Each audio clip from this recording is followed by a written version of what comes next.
the Chase Thomas Podcast, for people who have nothing but time to kill.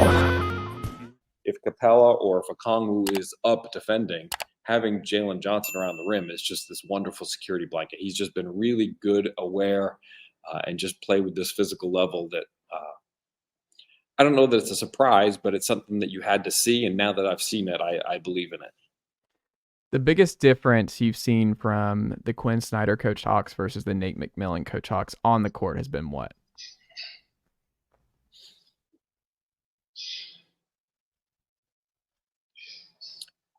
I think offensively, the shot quality has gotten better. One of the things that they do, especially with the starting group, is that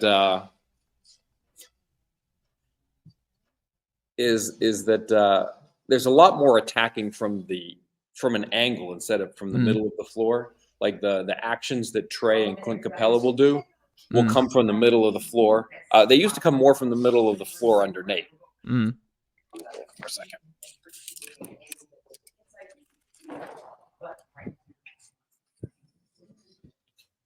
Oh, sorry about that. No, you're okay. They used to work from the middle of the floor a lot under Nate.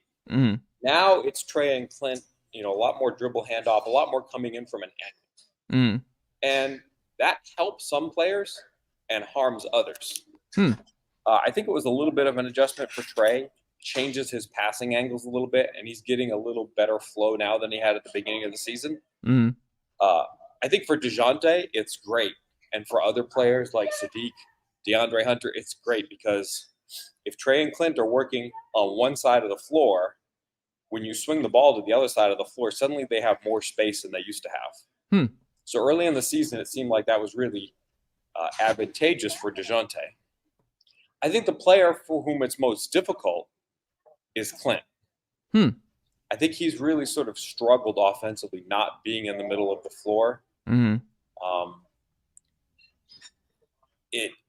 think just sort of math and hypotenuse and right angle geometry, like it's a longer distance, it seems like, on some of these plays where he's not slipping the screen, he's like holding the screen a little bit longer, and he gets a little bit behind on the pick and roll, and he just doesn't have the lightning quick attacks at the rim that he used to have in Nate's offense. Now it takes a little bit longer for him to get there. And so I think, at times, especially for Clint, I don't think it's as big a problem for Onyeka. I think he's a little more comfortable. I think Onyeka's passing helps him out in these situations as well, too, because it's not a get a shot at the rim or bust kind of play with Onyeka like it is for Clint. But I think it's a struggle for Clint Capella offensively, trying to come in from an angle on these plays that take a little longer to develop.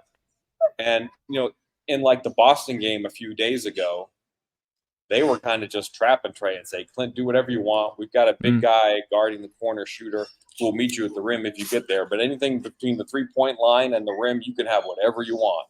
And, midway through the third quarter, Snyder took him out and he didn't come back in again. So, I think they've got to figure out how to make things work for Capella offensively. But other than that, by and large, I think the shot quality in the Quin Snyder era is better than what it is for Nate McMillan, for everybody except for Clint.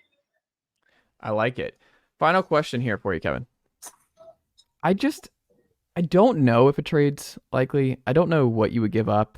Capella and Trey just have unbelievable chemistry still. Like, even with what you're talking about with Capella and the adjustment there, like, there are still moments where you're like, man, Trey doesn't even have to look at Capella ever again, and he'll find him. Like, they just have this.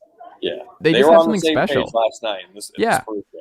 And you just watch it, and that's why I've always been, when Hawks fans have thrown Capella and trade rumors, I'm like, Trey's gonna have to sign off on this. Trey is gonna be involved because Trey is so close to Capella. Like, they just have a connection, and I've always been kind of dubious. And Onyeka hasn't really run with it. Like, he hasn't shown you enough to be like, yeah, he can be the 36-minute guy at the 5. We can get a little bit thinner at the 5, and we'll be okay.